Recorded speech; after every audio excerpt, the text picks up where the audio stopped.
kung ayaw sa baba, overpass. Oo. Bilot ka na. Opo. Kata yung mas mga alis, sobrang ako po, parang sobrang urban. Walang ganitong Pasyal-pasyal lang kami dito guys. kung nagtrabaho si Simon bago yung Sa ibang PGC. Ayaw na. O biyahe. Mahal siguro yung condo dito guys. Ang ganda ng place. Ang daming tao. Tapos hindi pa siya mainit.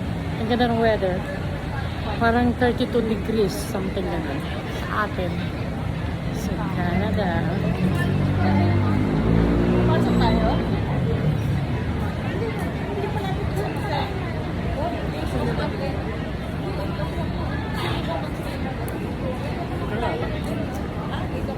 Spidey.